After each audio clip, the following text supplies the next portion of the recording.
Have you ever wondered how a computer can possibly solve a Sudoku puzzle or figure out the best way to schedule flights or even just color a map?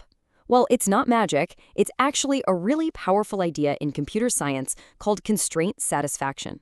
Today, we're going to break down exactly how we teach a machine to think logically, one rule at a time. So, here's our game plan.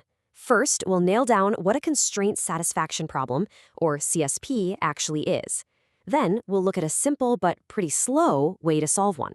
After that, we'll introduce a much smarter algorithm. We'll watch that new algorithm work its magic, apply it to a different problem, and then we'll wrap everything up with the key takeaways. Okay, so first things first. If you want a computer to solve a puzzle, you can't just describe it in plain English. We need to translate that puzzle into a formal structure, a language that it can actually work with. And that is the whole core idea behind a CSP.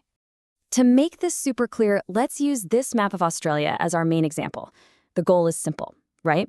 We need to color it using only 3 colors. Let's say red, green, and blue, with one big rule. No 2 territories that share a border can have the same color. For us, that's pretty intuitive. But how do we tell a computer how to do it? The very first step is to figure out our variables. These are just the things we need to make a decision about. So in our map puzzle, the variables are simply the 7 territories: Western Australia, the Northern Territory, Queensland, and so on. Pretty straightforward. Next up, every variable has what we call a domain. And all that is the set of possible choices for that variable. For every single one of our territories, the domain is exactly the same. The set of our 3 available colors, red, green, and blue. And finally, we get to the most important part, the constraints. These are the rules of the puzzle. The main constraint here is that any 2 regions that touch must have different colors. So for example, Western Australia cannot be the same color as the Northern Territory. Simple as that. Now, this is a really useful way to visualize the whole problem. It's called a constraint graph. Each circle, or node, is one of our variables, so one of our territories. The lines connecting them show us the constraints.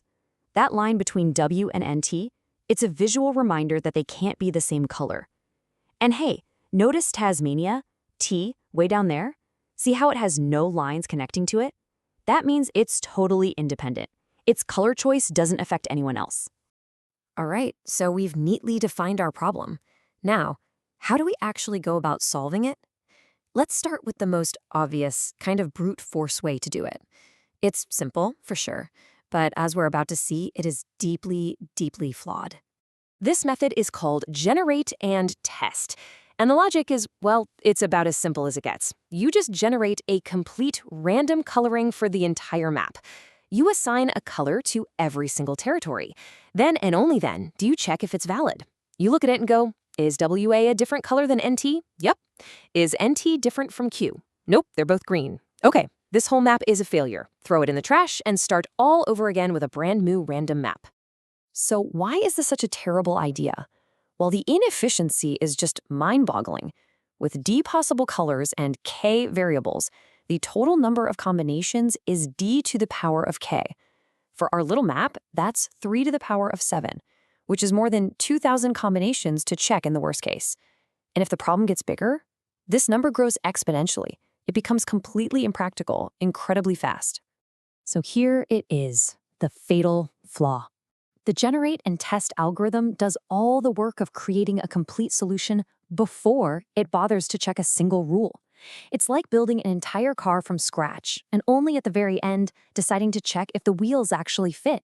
It's completely backward. There has to be a smarter way. And of course, there is. Enter Backtracking Search. This algorithm is so much more intelligent because it's designed to spot failures early, which saves a massive amount of wasted effort. The difference here is literally night and day. Where generate and test waits until the very end, Backtracking Search checks for violations of the rules after every single decision.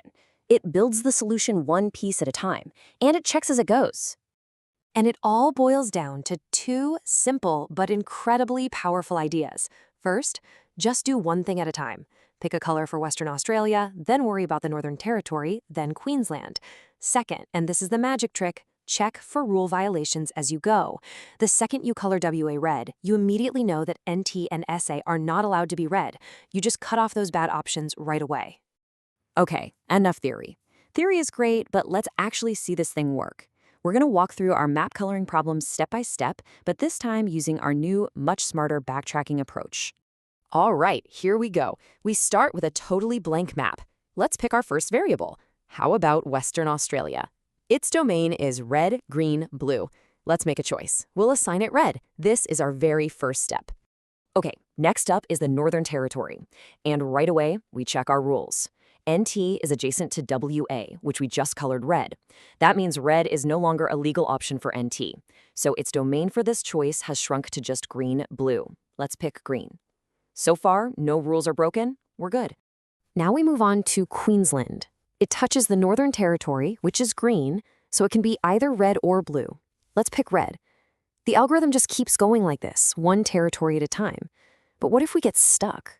What if we get to a territory that's surrounded by a red, a green, and a blue neighbor?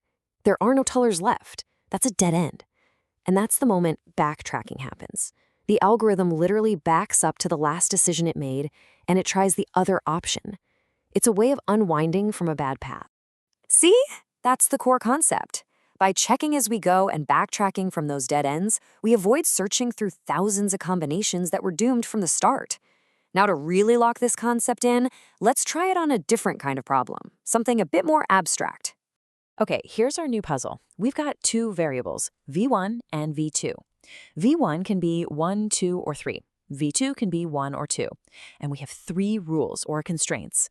First, v2 is not allowed to be 2. Second, v1 plus v2 must add up to less than 5. And third, v1 must be greater than v2. Our goal is to find every single assignment that satisfies all 3 rules. Let's trace the logic. First, we'll assign v1 equals 1. Now, let's try values for v2. Let's try v2 equals 1. We check rule C3. Is 1 greater than 1? Nope. Fail. Okay, let's try v2 equals 2. But rule C1 says v2 can't be 2. So that fails too. We've run out of options for v1 equals 1, so we backtrack. Let's assign v1 equals 2.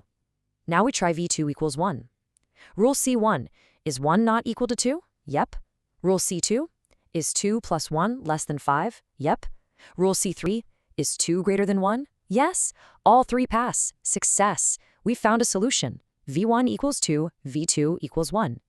But we want to find all solutions, so we backtrack again to see if there are more. Now let's assign v1 equals 3. Let's try v2 equals 1.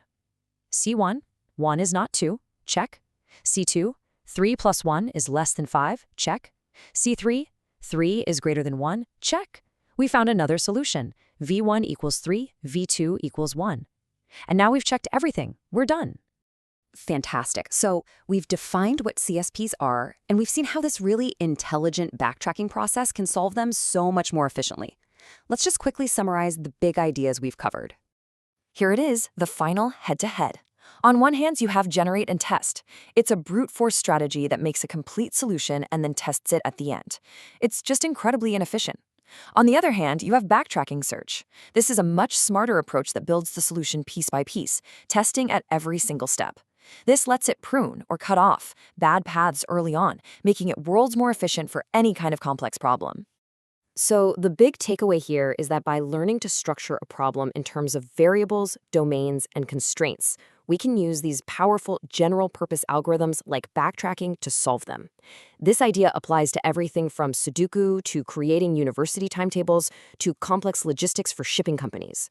So I'll leave you with this question. Now that you know the framework, what other real-world puzzles do you see around you that could be solved this way?